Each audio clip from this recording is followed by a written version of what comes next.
Maayong udto mga kapaglaom among mga pagabi-abi kaninyo dinhi sa programa nga maghatod sa pinakalabas nga mga kalihukan sa kapupudan sa lawak sa hiniusang puwersa sa Southwestern Philippine Union Conference, Southeastern Philippine Union Mission. Kininyong boss igsoon, Analiza La Victoria. Karong adlaw igpapahulay petsa 26 sa bulan sa Oktubre, tuig 2024, among ihatod diha kaninyo ang mga pinakalabas nga balita nga nagasabwag sa kamotuoran. Og nagdalaog dakong paglaom uban ang pwersa sa katawhan sa Dios. Kininyong kapaglaom, John Remanapa. Kami magatutok sa matag kalihukan nga magdala kanato sa pagdayeg sa kamahayo sa atong Ginoo og maghatod kanato sa pag-ila sa iyang room sa atong kinabuhi. Ako si Miguel Layasha Dumancas. O guban kita sa pagsaksi sa kalampusan sa atong simana dinhi sa Mizpa Live News and Commentary. Sa balita dalaog kuing paglaom, paglusad sa libro nga Health and Home sa ika-65 katuig giselebrar sa Northeastern Mindanao Mission. Medical missionary volunteers nagpahigayon og libreng serbisyong medikal sa Salay, Misamis Oriental. Sa Southern Mindanao Mission, gipalig-on ang matag relasyon pinaagi sa Back to the Altar Retreat. Kini uguban pa ang mga balita atong atangan dinhi lang sa Mizpa Live News and Commentary. Live gikan sa buhatan sa Hope Channel South Philippines. Kini ang Mizpa Live News and Commentary. Mga higala, aduna kabay na sayran nga libro nga wala lang nagdala og mensahe sa maayong panglawas, apan usab nagdala og maayong giya alang sa espiritual natong pagkinabuhi. Ang Health and Home mga higala naglusad na sa 2024 nga edisyon, diin giselebrar usab sa Northeastern Mindanao Mission sulod sa ilang buhatan niini. Ato kining saksihan, kauban si kapaglaom Charvy K. Arnaiz.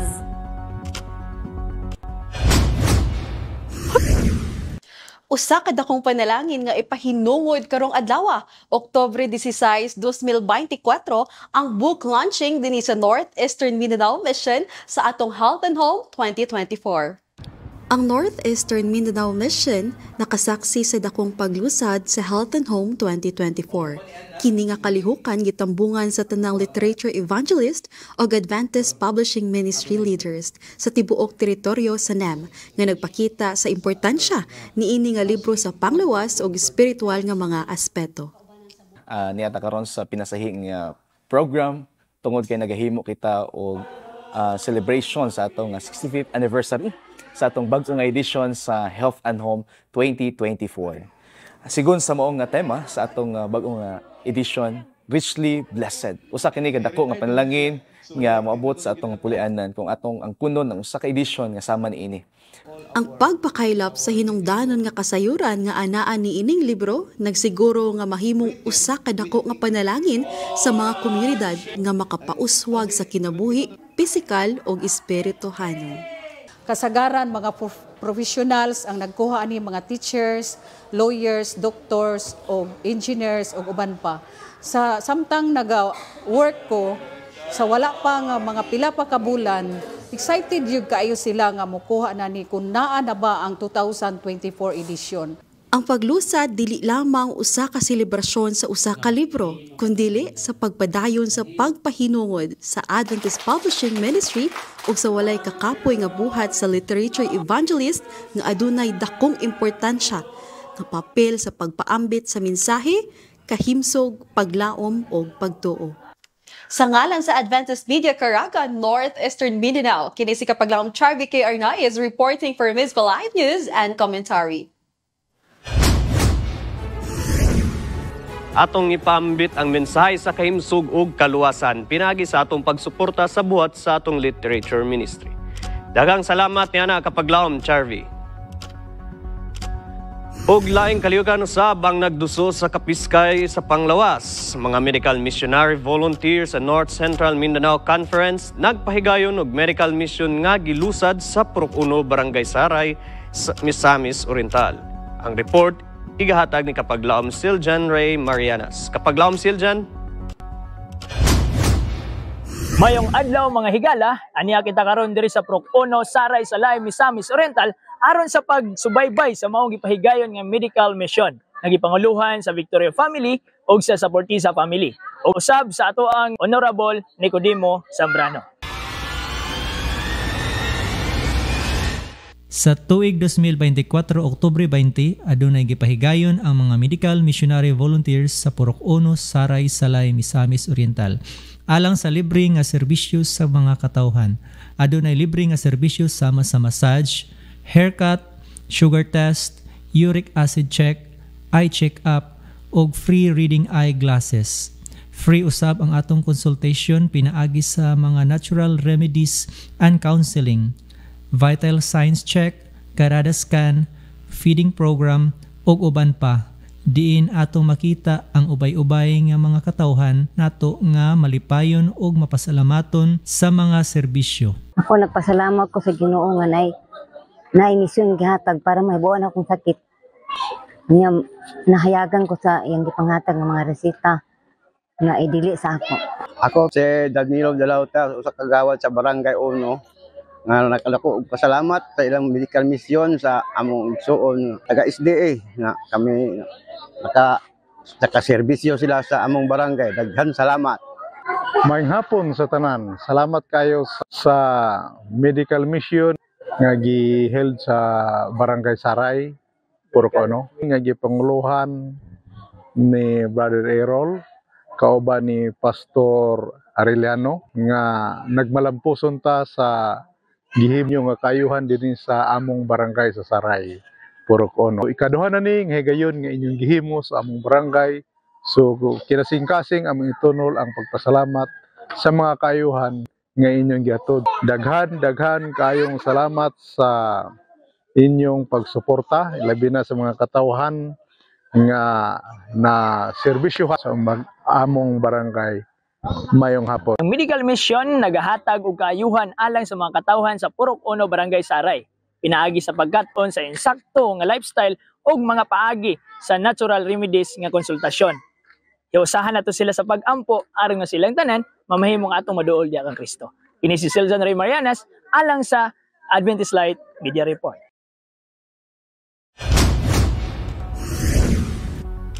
Ten in one program. Kudo sa mga nagdumala niini. Gani atong nasaksihan sa positibo kay nga feedback sa atong nga igsoon diha sa Salay. Daghang salamat niya ang report kapag laham Seljan. Ug mga higala, isa gayud sa pinaka-epektibong tambal aron mas magkinabuhi nga himsog mao ang paghigugma o pagpalangga sa atong mga minahal sa kinabuhi. Busa ang Southern Mindanao Mission nagpahigayon og usa ka Ministers and Spouses Retreat. Aniya si kapaglawam Janina Henodepa alang sa detalye. As the ministers and their spouses gather for the Back to the Altar retreat, the importance of the relationship is emphasized. According to Ellen G. White in her book, The Adventist Home, the marriage relationship is a symbol of the union between Christ and His church. The main purpose of having these ministers and spouses Back to the Altar retreat is to foster stronger together teen ministry, and especially for the husbands, pastors, that they may able to understand their role towards their wives. This seminar it gives something know-how how to understand their spouses and benefits for the ministry. We are so privileged na this program Back to the Altar retreat gihimo din sa ato ang Southern Mindanao Mission na refresh jud mi sa mao nga activity nga ginahimo. We discovered many things on this retreat. Not only will make us stronger as couple, but as a team working for the Lord to strengthen me spiritually. Sa diha nga mo-focus na ta sa tuang kaugalingon. Sa diha nga kita lagi na sentro sa tuang pag-ministry. Bisan pa man sa mga kalisdanan nga among maagian, no, nasabta namo kung unsa gyud ka mahinungdanon ang ministeryo nga gihatag sa Ginoo dinhi kanamo ingon nga partner, no, sa oras sa mga kalisdanan, sa mga spouses nato masabtan nila nga mao gyud ni ang kining nature sa ministry na ay kalisod apan kini nga program dako og katabang sa ilaha tungod kay na-enlighten sila o nasabtan nila ang kinabuhi sa minister's wife. So thankful me niining program. This activity is for the husbands and wives or involved in the ministry. So we can say it's the ministers and their spouses who have convened together to have this back to the altar retreat with the theme Stronger Together in Team Ministry, because we know that nowadays the pastors and wives are so busy in their ministerial work that they have less time to be together and to be able to be absorbed with God's presence. And so we did this with His grace to have this retreat here in Southern Mindanao Mission. As quoted, husbands and wives should be as one in heart and mind, seeking to help each other and to fulfill their mutual obligations. This guiding principle encourages couple to support one another in their ministry and personal journeys. This is Janine Henadipa for MISPA Live News and Commentary. Stronger together in the ministry. Aduna gayoy dakong kahimuan kung kita magtinabangay alang sa buhat. Daghang salamat ni ana nga report kapag laom Janine. And speaking of dakong kahimuan sa buhat sa kapaglaom, Zamboanga Adventist Center nagdala og daghang bag-ong matuto sa gipahigayon nga evangelistic seminar, Glimpse of God. Aniya si kapaglaom James Maglangit alang sa report. Bunga sa 129 ka mga hamiling kalag, midawat ni Kristo isip ilang personal nga manlulubos atol sa usa ka semanang pagtuong sa pulong sa Dios, pinaagi sa pagdumala ni Pastor Carlito P. Kidet Jr. Oktubre 13 ngadto sa 19, tuig 2024, gihimo ang evangelistic effort nga adunay temang Glimpses of God sa Zamboanga Adventist Center, Artelim Boulevard, Zamboanga City. Ang matag gabi nga pagpresentar gidumalaan ni Pastor Carlito P. Kidet Jr.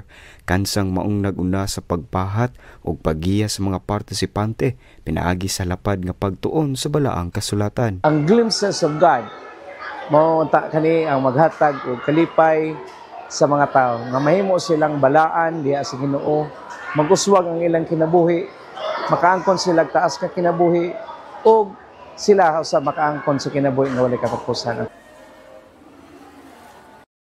Kini nga evangelistic seminar gitambungan sa mga kaigsuunan ug seminarians sa nagkadayang iglesia sama sa Zamboanga Adventist Center, Zamboanga Metro Adventist Church ug Distrito 1 sa Zamboanga City. Gani duot og dako ang pagpakita og suporta sa mga kaigsuunan niini nga krusada. Nag-ingon gud kung lisod kini siya nga buluhaton. Apan tungod sa tabang sa Ginoo, total membership involvement nahimong madinaugon ang atong bulaton, atong ibalik ang himaya ngadto sa atong buhi nga Dios ug sa matag usa nga involved niini. Human sa mensahe ni Pastor Kidet ni anang ikaduhang serbisyo sa adlong igpapahulay, isundan dayon ang pagbautismo sa mga seminarians. Human sila nakasabot sa mga mensahe nga ilang napatalinghugan. Dako kayo ko pasalamat aning Glimpses of God. Kay tungod aning Glimpses of God, gihikap din niya ang kasing-kasing na kung sa kumana. Nagkapabautismo na kami. Sa dyan ni magpabautismo. Gusto namin maangkon ang langit ng nga kaluwasan. Ang kalampusan sa maong seminaryo nagpakita sa dako nga gahom sa pulong sa Dios ug sa makugihong pagministeryo sa iglesia nga nangandoy sa dugang pag-uswag sa espirituhanong kinabuhi. Kini nga krusada nagpakita nga bisan sa pinakangit-ngit sa ato nga kinabuhi, ang pagtan-aw sa Dios igo na aron maghatag kahayag og paglaom diha kang Kristo. Kini sa kapaglaom James Maglangit alang sa MISPA Live News and Commentary. Usa lang kini sa mga daghang kahimuan sa total membership involvement sa atong iglesia. Daghang salamat kapaglaom James. Og mga higala, atong ipasigarbo nga ang atong mga institusyon, ilabi na ang atong mga hospitals, nag-una gayod alang sa pagtabang sa atong komunidad. Og tungod ni ana ang Adventist Medical Center Valencia City Incorporated, nakadawat og makataoplak isip usa ka stakeholders sa 89th Infantry Makatao Battalion. Ni atong Oktubre 23 niing tuig, mapasalamaton si Dr. Johnny Lee Sumatra, ang presidente sa Adventist Medical Center Valencia Incorporated, sa pagdawat sa plaque sa Makatao Award nga gihatod mismo sa maong balayng tambalanan isip pag-ila nga kaalyansa sa 89th Infantry Battalion sa Armed Forces of the Philippines sa pagserbisyo sa komunidad. Matod pa ni Dr. Sumatra, andam sa kanunay nga ang atong mga magbubuhat sa AMCV sa panahon nga adunay aktibidades ang atong mga kasundaluhan. Ang Hebrehanon 13:16 nagpahinumdom kanato nga dili malimot sa pagbuhat og maayo ug sa pagpaambit sa uban kaysa moong mga halad gikahimutan sa Dios.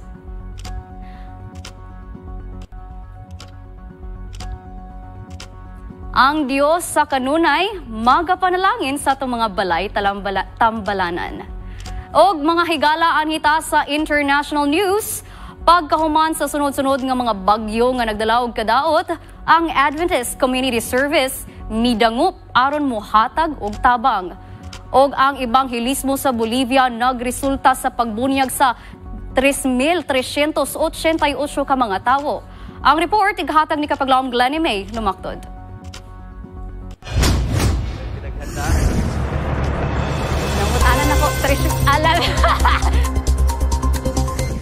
Ang bagyong Helen ug Milton grabing nakaapekto sa southeastern US, hinungdan sa dagong pagbaha ug pagdahili sa yuta sa Carolinas.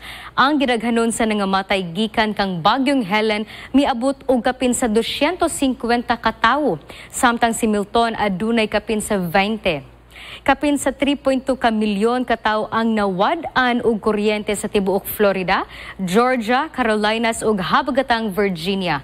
Ang Adventist Development and Relief Agency kon ADRA miuyon sa pag-amot pinansyal sa Adventist Community Services kon ACS sa mga apektadong lugar. Ang mga site sa distribution ug pagdumala sa bodega naglihok gikan sa Georgia, North Carolina, Florida ug Tennessee.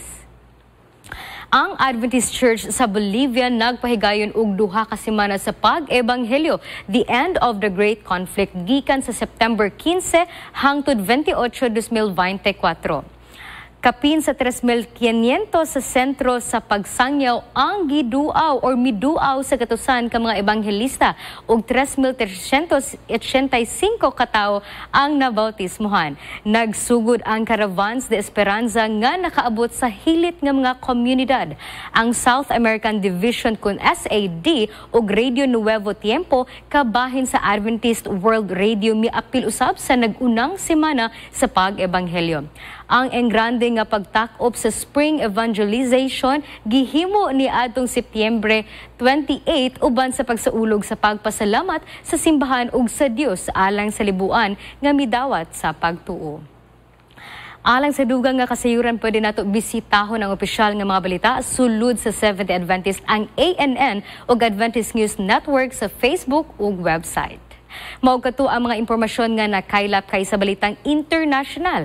Ikaw ug ako mahatagan og paglantaw sa maayong kasinatian bisan asa man sa kalibutan. Hangtod sunod higayon, kini si Glenna May Perez lumaktod alang sa MISPA International.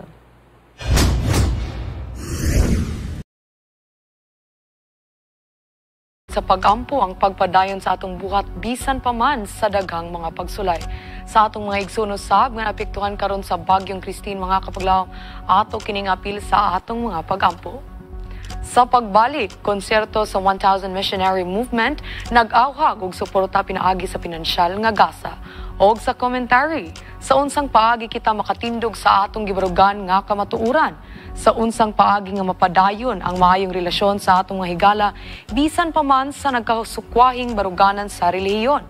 Aduna ba'y mga pamaagi nga mapadayag ang kamatuuran sa maluho o respetadong pagpadayag? Kini atong paghisgutan kauban si Pastor Edwin Gulfan dinhi lang sa MISPA Live News and Commentary.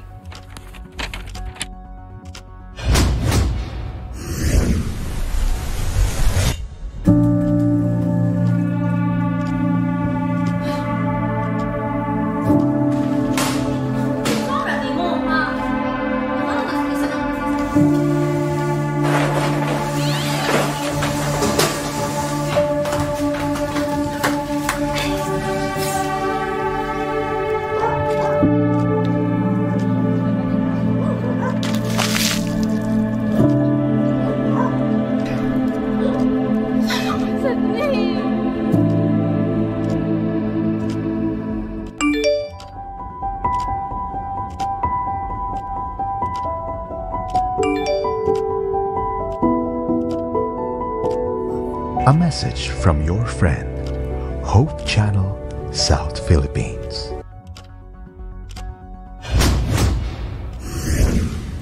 Daghang salamat ni ana nga pahinumdom. Mga higala sa Western Mindanao Mission, our conference, usa ka batanon nga nahimong inspirasyon tungod kay nagdilaab nga kadasigon taliwala sa pisikal nga kakulangon. Anang report ni Kapaglaon Justin Magpali. Kapaglaon Justin. Dili gayud mababag sa pisikal nga kakulangon ang pagsunod ug pag-alagad sa Ginoo. Si Regen Miho Suganob, usa ka miyembro sa Public Campus Ministry, Movement of Adventist Students, Adventist Ministry to College and University Students, nagpamatuod niini, pinaagi sa iyang aktibong suporta sa krusada matag gabi, bisan pa sa iyang pisikal nga kalisdanan. Nagpakita siya nga ang tinuod nga abilidad dili magbase sa kakusgan sa lawas, kundi sa kusog sa pagtuo ug gugma sa Ginoo. Sa ako ang pag-alagad sa Ginoo, naka-realize ko nga mas nindot jud ay magkinabuhi nga anaa siya.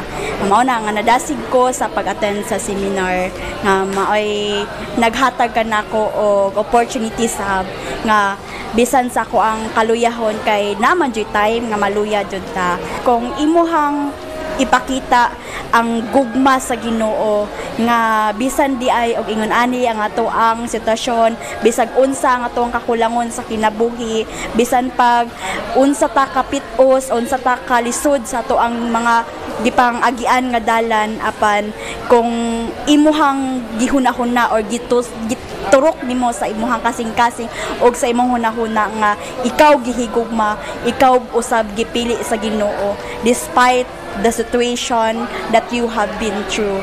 Sa iyang kahimtang, bisan limitado ang iyang pisikal nga kalihukan, si Regen ang imbitar og mga batanon nga wala pa nakaila sa Ginoo aron motambong sa krusada. Ang iyang kadasigon og kinasing-kasing sa pagserbisyo naghatag og inspirasyon sa mga niadto ug sa tanang miyembro sa PCM Mass sa Mecos. Siya nagpakita nga ang pagtuo dili mailog sa mga kalisdanan nga atong giatubang. Bisan asa siya ibutang, nag-alagad siya nga adunay kadasig ug kalipay. Tungod sa presensya, dedikasyon o commitment ni Ate Reg sa maong Bible ug Health Seminar, kami usab nadasig mi tungod kay gipakita niya nga dili gyud mahimong babag ang imuhang kondisyon physically sa pagpangalagad sa Ginoo. So tungod sa iyahang pagpangimbitar, nakita nako nga naadjud siya gugma sa buhat. Bisan ingana ang iyahang kahimtang, pero wala siya na diskoryo. Ang iyang maayong buhat ug mainiton nga pag-alagad nagpakita sa tanan nga dili babag ang pisikal nga limitasyon sa pag-alagad sa Ginoo. Kini nga sugilanon nagdasig sa uban aron padayon nga mag-alagad ug mosalig sa Ginoo bisan pa sa mga pagsulay ug kalisdanan sa kinabuhi. Si Regen nagpakita nga ang pagtuo ug pag-alagad dili magbase sa kondisyon sa lawas kundi sa kasing-kasing nga andam tubag sa tawag sa Dios. Gikan dinhi sa Pagadian Memorial Adventist Church, kini si Justin Herrana Magpali alang sa Mizpa Live News and Commentary. Daghang salamat niya na Kapaglaom Justin. Tuod man talagsaon kayo nga adunay sama niini nga kadasigon mga Kapaglaom. Usa kini nga nindot nga pahinumdom kanato nga kitang tanan aduna gayo mabuhat alang sa buhat sa Ginoo. Mga higala karon mga duol nga ang eleksyon isip mga Kristohanon, unsa man ang atong stand niini aron kita makalikay sa mga dili maayong talanawon. Okay lang ba moapil sa politika? Si Kapaglaom Tawing adunay mga kasinatian niini dinhi lang sa unsa daw.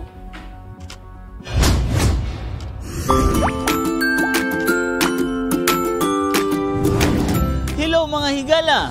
Nakaparehistro na ba ang tanan sa Carmen? Unsa daw! Piliay na usab mga higala. Mga pangumusta, nagsugod na. Gani ang uban, magpapili, hinay-hinay na sa pagpangumpanya. Unsa daw? Apan isip mga Kristohanon, unsa man ay mong ikasulti mahitungod sa politika. Tara, mangutana ta. Isip usa ka mga estudyante, isip pagyud mga Kristohanon para sa inyo unsa may ika-istorya ninyo bahin sa politika. Ang uban manggod politika kay kwan bali maayo ra kay sila sa pinakauna ba. take advantage bitaw nila ang mga pobre nga bali ang ilang kwan ba ilang boto bitaw ginapalit. Kung asa ka dapig dito ra gyud ka kay kung dito ka spikas himbawaan nga tanggalon na dayon ka. Ang politika para man sa kayuhan sa tanan. Kung dipindi ra gyapon kung ang pag dumala mayo.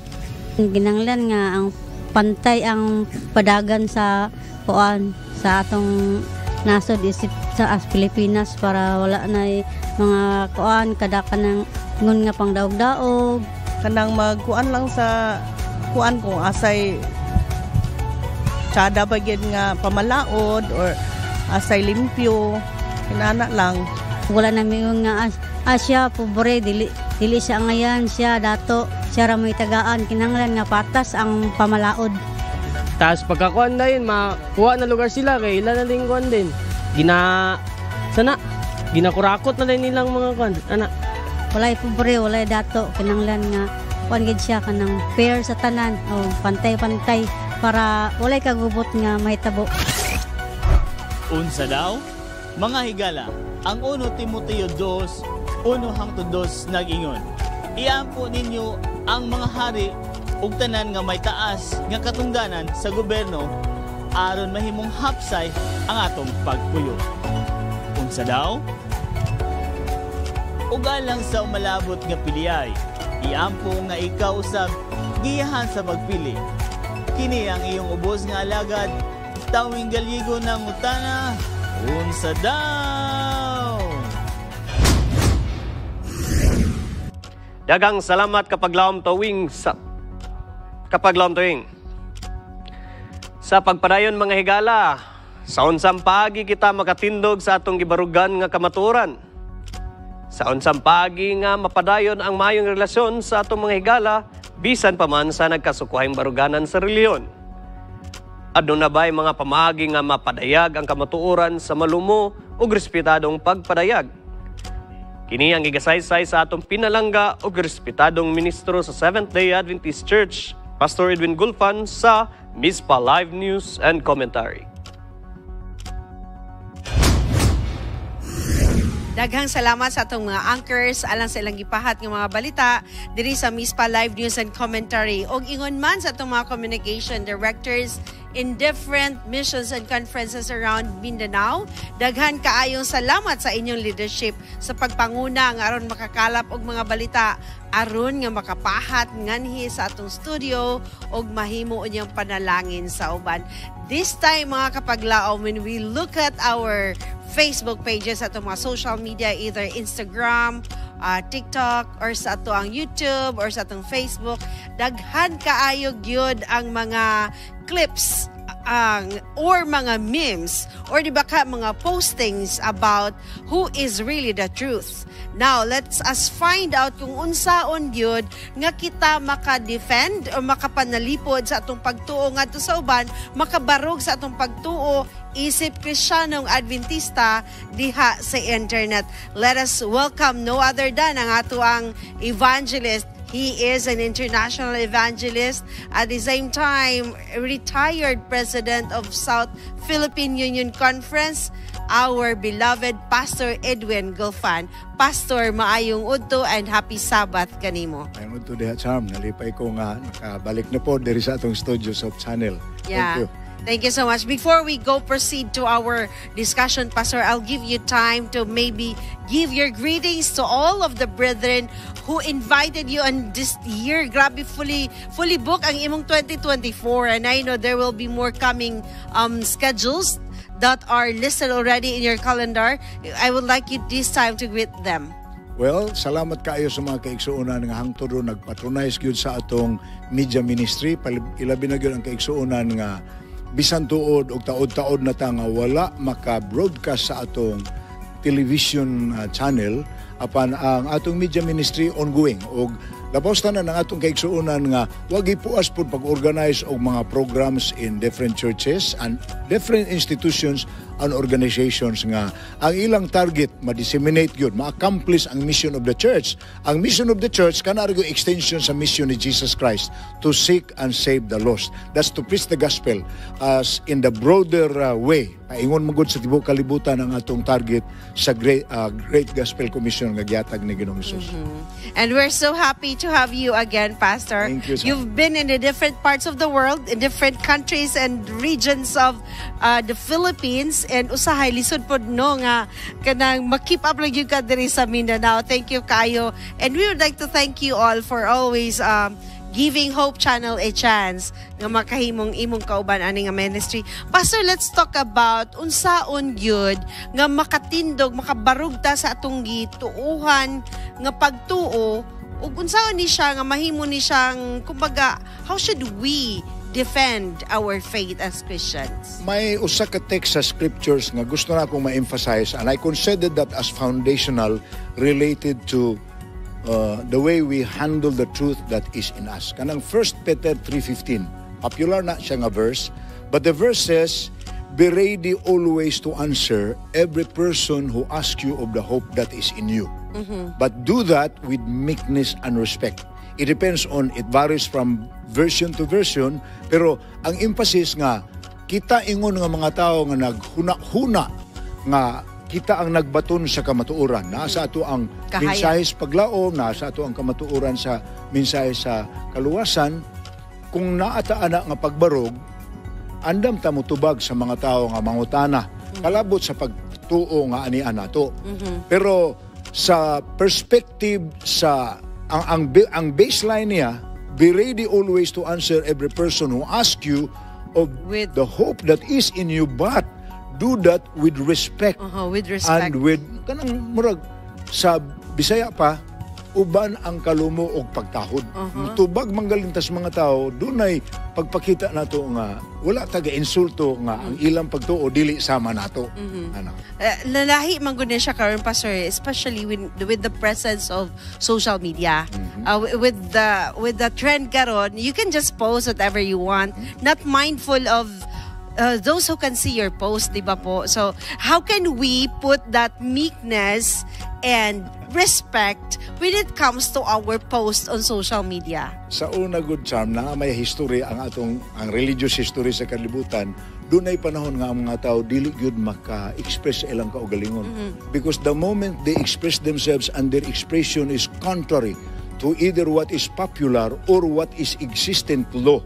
Pananglitan, there were times during the medieval period of history, kanang ginganlan sa atong world history of Dark Ages.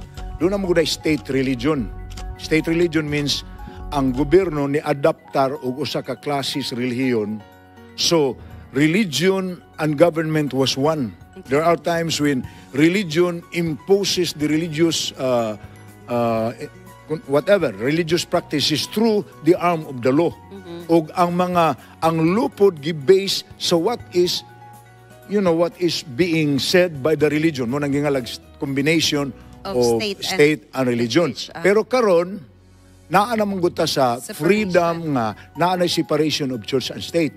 Now, ang kanang separation of church and state ug atong tanaw ng provision sa atong balaod sa Philippines, usara man na kabuok ang iyang gi-define. Dili lang muhimo ang gobyerno og balaod kalabot sa establisamento sa relihiyon. Sa to pa, the government has nothing to do with religious practices. Dunay panagbulag. Kamo diha sa religious sector, diha mo. Kami diri sa gobyerno nga sektor, diri mi. Apan wa po na magpasabot nga buwagon gyud ang relihiyon og ang gobyerno kay di man ta kalikay nga ang taong nagdumalas gobyerno, mga tao po nga naapoy ilang religious nga baruganan. So, ana ra nga bahin. Pero ang naka-purki ana, kay na-overabitaw ang emphasis sa freedom of expression. Tungod kay naa ng freedom of expression, nahimutang na nga, bisag kinsa, bisag unsay iyang huna-huna, ikalitok niya. Either sa ubang tao or sa uban nga pagtuo. Now, naataroy mga anti-cyber law na mga cyber libel nga law nga dili ta magpatakag sulti kay basig ang atong gisulti nakapadaot sa uban. Correct. Bisan pa ni ana, dili gyud kalikayan ang tawag. Kung imong tan-awon kanang term nga bashing, gamay kayo bisan pa sa bisan unsa nga sanga boksidor lang, champion na ni nga tao, maay na kay ni manumbag, daghan na kay ni nagyo ang tao, negative pagpasa. Maay na sige na ni sa kadaog, kalit lang nga napildi siya. Pagkadali ra kay tao mo litok anang bala man ka ang word nga mga terms nga di na gyud maayong paminawon. People can easily express that because of our freedom of expression. And that is more abused in the social media. Correct. So, panaganaan nato na, murag, kita nga na ay relihiyoso nga baruganan, ngat muna nato nga kahibaw, tagkanus-an nato, proteksyon na ng atong pagtuog sa unsang paagi po nga magpabili ng atong respeto sa uban, apan ang ato pong gipasabot nga dili po tagusto nga yatakan sa uban. Ang una na siya. Pastor, what are the benefits when it comes to debating? As an evangelist, as a preacher, rather, I prefer to use the term as a preacher or minister. I don't want to be branded as an evangelist. Right. I prefer to be called a minister or a preacher, a pastor, for that, for the sake of, terms nga igamit. Para nako, apologetics, kanang apologetics, usana kasanga sa religious studies. Okay. Sama sa hermeneutics, which is the principle of interpretation, interpretation of the Bible, or interpretation of sacred writings. Hermeneutics tawag ana. Sama sa homiletics, the freedom of the people to express himself in a sermon. Homily may tawag ana. Sama sa exegesis, how people interpret the verses in Scripture. Exegesis po ang term ana.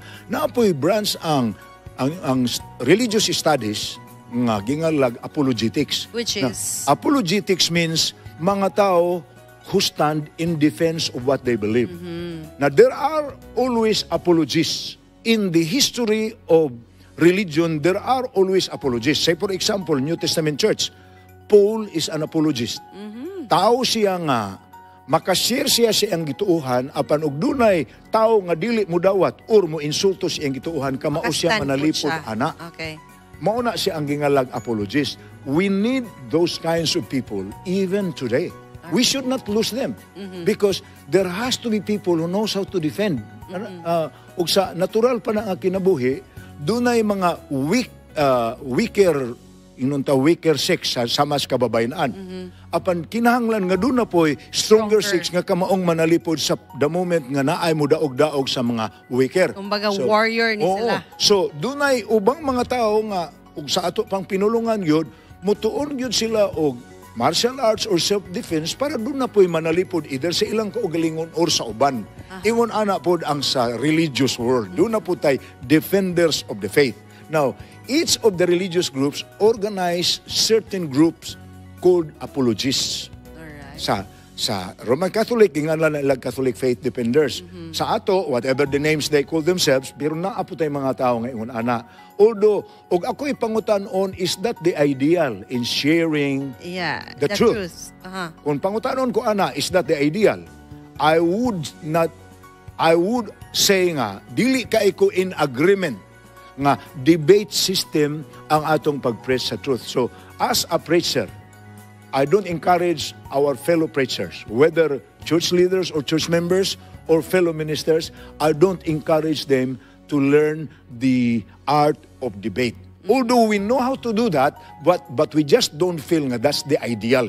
Wala man gud natunong sa 1 Peter 3:15. With meekness. Kinahanglan andam kamo kanunay sa pagtubag sa mga pangutanas mga tao nga nangutanas paglaom nga anaa kaninyo apan buhata kaninyo kana ninyo uban sa kaaghop ug sa pagtahod. Medyo ang debate system karon naa naman gud sa kategorya nga tingali dili maayni nga term apan na overdone rasad ni sa uban in such a way nga nahimo nang radical ang statements nga ginagamit kay murag ang nahimong tumong sa debater. Kining debate, two parties ramang guna. The other party and my party here. Okay. Myself and the other one. Ang among baruganan, lain-lain mig baruganan, pero as a debater, usara ang akong motive. I'll stand for what I believe is true. And I'll prove that he is wrong. the other person on the other side is wrong because his is contrast to mine. Pero og imo nang kwintahon kana nga barugana nimo ang papamatuod nga ikaw ang nagbarog sa tinuod, siya ang wala magsulti sa tinuod, sa iyang side mao po na iyang baruganan. Parihara gyud mo mubarog siya nga siya po ang naa sa tinuod, ikaw ang naa sa sayop. So ang style ana magdaog na mo sa inyong dala sa istorya na mo nang naay presidential debate sama ni Trump ug ni Harris. Ni Harris ni Kamala. Because people love to hear people arguing.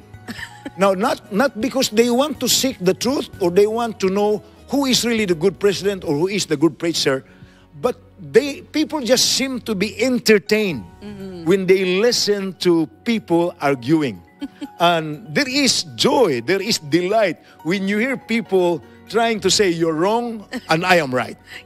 By the way, they use statements. So sa kuha, ug mo share ko og truth, dili ko mo engage sa ana. Para nako ang taong maminaw ako siyang saysayan. Kay kung naapod siya ikasaysayan ako, maminaw po ko niya. Nung ka nga akong i-prove nga wrong siya, ug iyang i-prove nga wrong sad ko, sa paagi nga naguba na hinoon ang among maayong relasyon. Talking about maayong relasyon, Pastor, I would like to encourage you today to talk to our people, talk to all Seventh-day Adventists, whether in church or in social media, that how can we as a Seventh-day Adventist represent or create a cordial relation with other people that surrounds us? The church actually is already doing everything it can. Manang naatay mga outreach activities. Outreach activities are really designed to convince people that our presence is to help them be lifted up from whatever not necessarily good condition they have.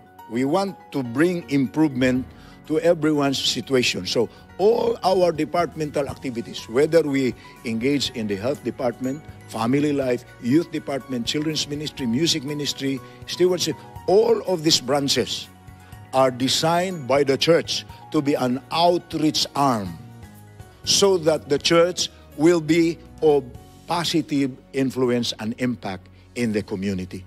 So, sa ko alang, mabalik ko ini kay mamangini bottom line sa atong discussion karon. Unsa may atong buhaton, badlungon taning mga debaters, badlungon taning mga tao nga mo engage of debate, dili ta kabadlong nila kay freedom na nila. Apan, dili po ta mo encourage nga praktisan ninyo ang inyong kaugalingon nga maayo mong manibati. Kay, okay man gyud nang kahibalo ka sa resources. You know where to read what in order to defend what you believe. It is very good that a person has to be authentic and has to be legitimate. Kay kung magpataka lang po ang tao og sulti mahimo gina siyang sintro, laughing stock gina siya sa mga hearers. Di lang nga himuon siyang katawanan sa iyang katugbang, kundi ang mga taong maminaw makaingon gyud nga nakatawanan na. How you see how people react. Panginawa na ning atong political atmosphere karon. Daghan ni kay mahimo ang tao, very artistic and creative kayo, labi na mga Pinoy.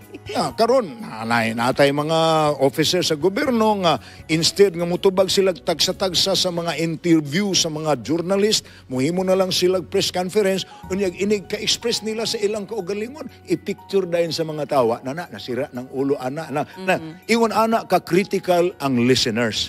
So because of that nature of response on the part of listeners and viewers, I would say para sa ato ang mga members of the church, magmatngon gyud taon sa atong isulti, magmatngon sa taon saon nato na pagsulti.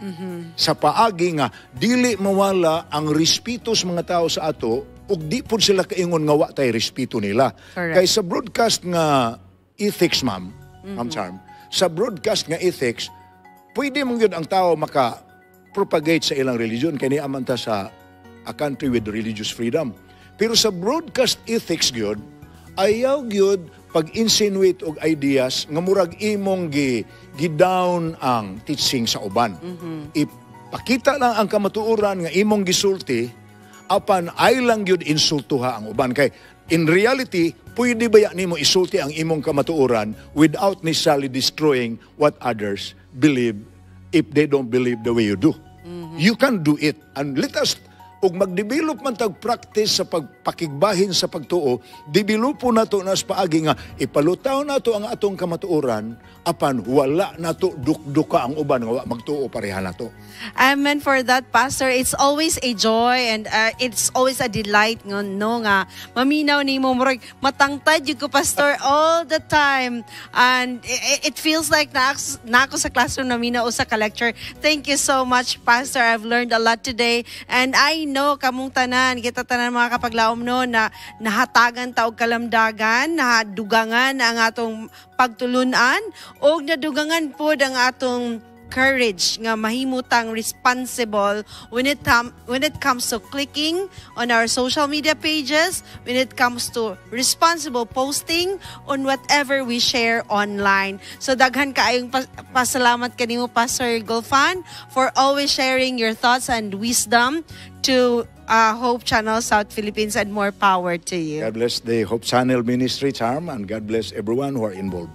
Thank you so much mga kapaglaom, og hinaot pa nga kitang tanan mahimong Seventh-day Adventist Christians even on our social media pages. Amen. Atong ibalik sa atong mga kapaglaom, Annaliza and Reman and Ayesha alang sa mga dugang nga mga balita diri sa Mispa Live News and Commentary.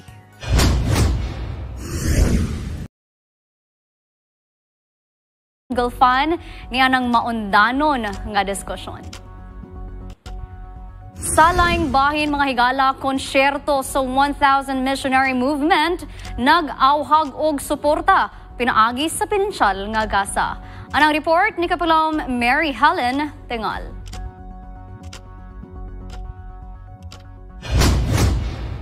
Ang 1,000 Missionary Movement Singers nagpahigayon og espesyal nga konsyerto sa nagkalain-laing distrito sulod sa teritoryo sa Western Mindanao Conference. Diin usa na niini ang Dipolog City Seventh-day Adventist Central Church niadtong Oktubre 16, 2024. Nga giuluhan The Soul and Sounds of Gospel Music. Gipanguluhan kini ni Pastor Dionel Peren, Associate Director sa SWPUC 1,000 Missionary Movement, nga nag-awhag sa mga kaigsuunan sa iglesia nga maghatag og pinansyal nga suporta alang sa misyon. Gidala sa konsyerto ang mga mensahe sa pagpasidungog sa Ginoo ug mga testimonya gikan sa mga misyonaryo nga nagpamatuod kung giunsa sila gipanalanginan sa Ginoo sa ilang misyon.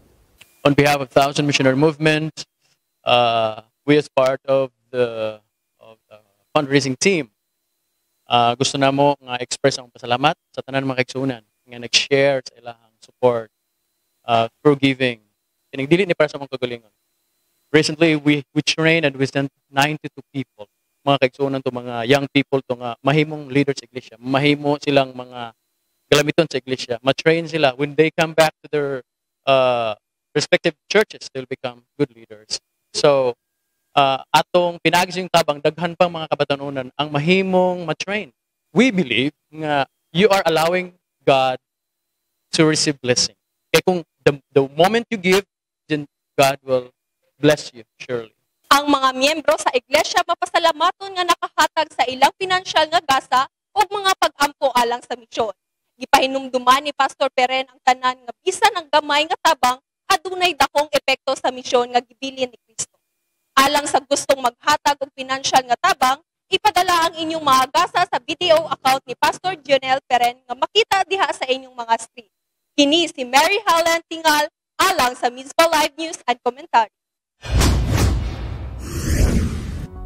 Padayon sa Kadasig, WNC. Mga higala, ano ni ay usa ka sugilanon sa usa ka working student din nang limbasog nga makalampo sa karera sa kinabuhi luyo sa mga pagsulay og krisis sa financial. Wala siya nagpalupig og ang programa sa Hope Channel ang naghatag kaniya og kusog sa panahon nga mawad-an siya kahayag ug paglahom.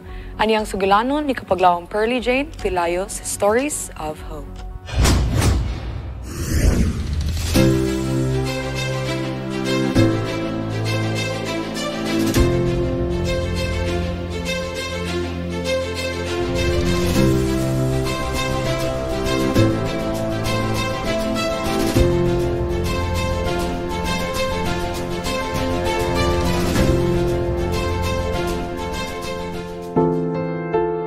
Ako day si Pearly Jane Pilayo, 24 years old. Og I am from Militinan, Balingasag, Misamis Oriental. Since first year college, I arrived here at AMCC in a self-supporting way. So, sukod gid adto naga whole year round na ko og canvas to support my needs. I was working every single day during my vacant hours para nga makapadayon ko sa pag-participate sa buhat at the same time ma-providean ang akong panginhanglan sa pag-eskwela, sa akong rentals, sa mga personal pa nga mga panginhanglan. Doon nagay mga plenty of circumstances, mga instances nga maluya pud ka. And then Hope Channel becomes a family for me away from home. So every time nga kanang ma-overwhelm na kay ko, instead of scrolling sa Facebook, I'll visit the page and then dadto ko magtanaw og mga series or even mga shows nga nag-cultivate gyud siya og paglaom sa akong kinabuhi. Kani bitong mahutda na gyud og pagkaon. There was a time nga kanang anak nga gabi is muna lang gyud akong last meal. Pagka buntag ana is mulakaw ko kay mangita ko og pamahaw. Nag-adto ko sa ka-hospital. Niana ako sa akong kagalingan nga, Lord, I'll invest this book for this woman. Dadto nga panahon, ihapog kong gihatagan og extra amount para sa akong kanang need adto nga adlaw. There is this kanang praise experience nga giawit ang Bisan Asa Ka, the Cebuano version of the song Wherever You Are. Naay line dito nag-ingon nga, mag-ino Sara, bisan asa ka, naadjud siya. Pag human nila og kanta adto nga song, niya na din ang host, giyang gi-mention ang verse from Lamentation nga nag-ingon nga, ang gugma sa Ginoo is steadfast, ang iyang grace dili jud siya mahurot, og ang iyang grasya fresh siya every morning. Kato siya nga statement nga iyang giingon is actually gives huge impact para sa kuha nga people might tell nga ang Hope Channel is just a series of shows, pero the shows is really kanang giving life to all the people, giving hope to all hopeful, og naghatag siya og courage para sa mga nawad-an na og kusog sa pagtindog. So earlier this year, there was this problem nga na-encounter namo as a family. So ang akong papa is kanang amo siyang gidala sa hospital sa usa ka problem sa iyang health. And wala mi nag-expect nga naday siya urgent nga panginahanglan sa iyang panglawas. And that time, nako dali nag-eskwela sa Iligan. Di kinahanglan gid akong presensya sa amuang lugar, especially kay walay maka-care sa iyaha didto. Dahil adto din nga panahon is I was in the crossroad nga unsa akong pilion. Should I stop studying and mag-work ko para sa akong pamilya or magpadayon gihapon ko bisan og lisod na kaayo? The only thing nga akong ginabuhat is naga-view ko sa mga programs sa Hope Channel. And then there is one program nga naka-istorya ang host nga, in all your problem, if you feel poisoned by stress, by problems, the best antidote is to pray, nothing more. Dadto din nga time na appreciate nako ang tanan nga blessing. Hinay-hinay din kay nagita nako nga wala gid may pasagdi sa Ginoo adto nga panahon. I was there nga nag-attend sa needs sa akong papa ug sa akong manghod. They have physical illness pero adto nga time is my spiritual illness was healed also. Gusto nako magpasalamat og dako jud no sa programa sa Hope Channel.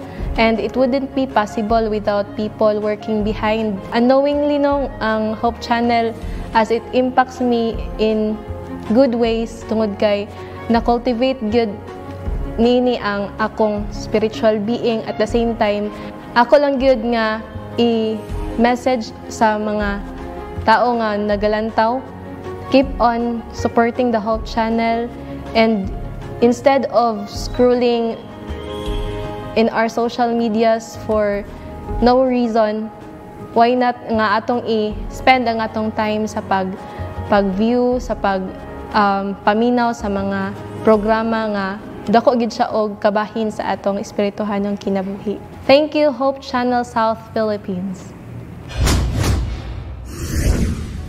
Daghang salamat sa pagpaambit sa imong sugilanon kapag laong Pearly Jane Pelayo.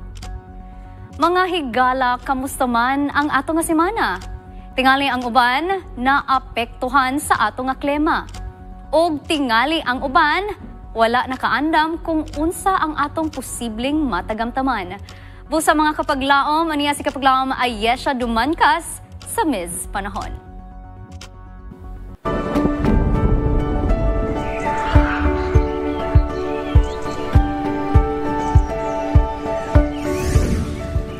Panahon na usab sa paghatag sa atong weather outlook for October 27 to November 1, 2024, mga kapaglaom.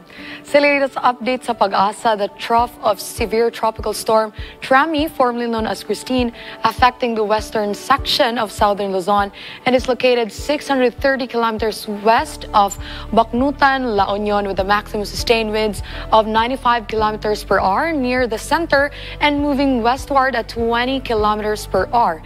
And another tropical storm outside PAR at 3 a.m. today.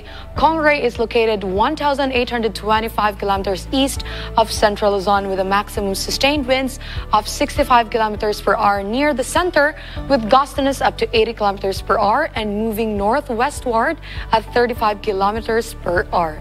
Sa atong lokal nga panahon diri sa syudad sa Cagayan de Oro, mga kapaglaom, on Sunday ang atong semana magasugod with a temperature from 24 to 31 degrees Celsius with panahon nga few thunderstorms. On Monday, mga kapaglaom, kita pag-ubanan sa thunder showers nato nga panahon with temperature still from 24 to 31 degrees Celsius. On Tuesday, mga kapaglaom, 24 to 32 degrees Celsius nga temperatura nga atong makauban nga pag-ubanan sa isolated thunderstorms. And on midweek, mga kapaglaom, on Wednesday, isolated thunderstorms gihapon ang atong batian nga panahon with 24 to 32 degrees Celsius nga temperatura. On Thursday, mga kapaglaom, 23 to 32 degrees Celsius ang atong temperatura o atong pag-aandamon ng atong mga payong for a few thunderstorms nga panahon. On Friday, mga kapaglaom, we will have a tons of rain with 24 to 29 degrees Celsius nga temperatura. And we will be ending our semana, mga kapaglaom, with a temperature from 23 to 29 degrees Celsius with panahon nga isolated thunderstorms. Our sunset for Friday, mga kapaglaom, will be at 5:20 and 5:19 p.m. on Saturday. Sa panahon sa Baguio, it is important to prepare an emergency kit. Have an emergency kit ready with essentials like water, non-perishable food, flashlights, batteries, a first aid kit, important documents, and any necessary medications. Staying safe and prepared is the best way to protect yourself and loved ones, mga kapaglaom. So always stay updated sa kondisyon sa atong panahon sa inyong mga telebisyon, radio, o sa mga social media platforms. Hugot panahon na pagkita, mga kapaglaom.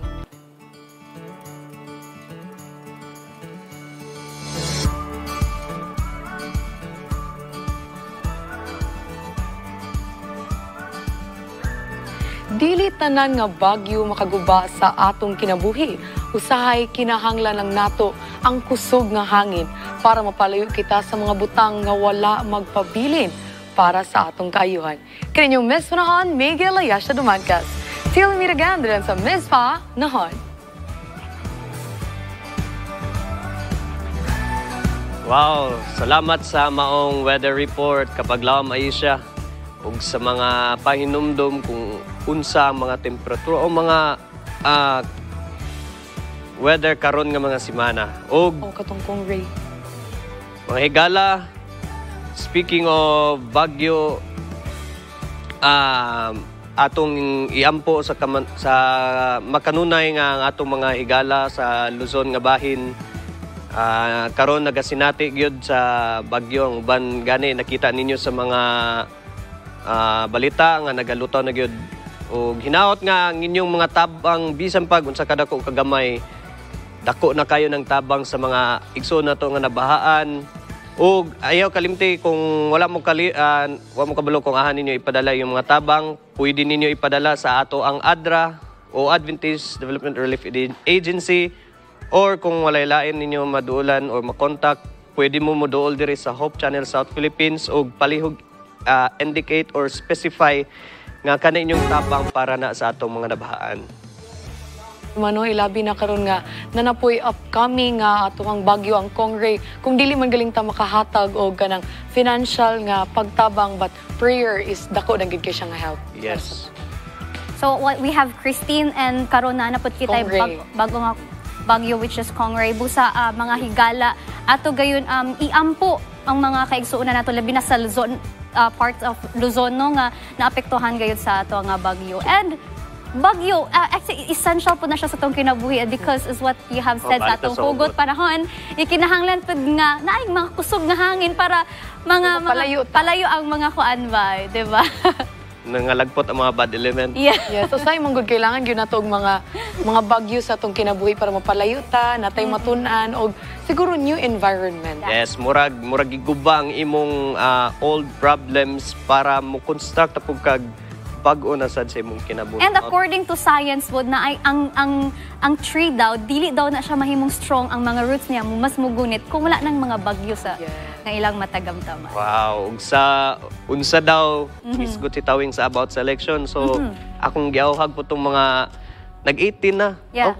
18 no. Yeah, 18 nga magpa-register na mo karon election kay ayaw kalimtin yung right nga namoy right move vote. Narehistro na ba ka kapag lamerman? Yes, last year pa. 18, we have Ayesha. Wala pa ko kapag laman na Liza kay 17 pa ko. Hapit next year Hapit pa. na next year pa.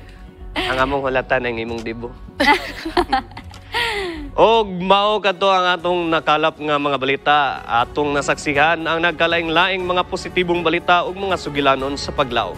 Kini ang inyong ubos nga igsoon, Rema Napa.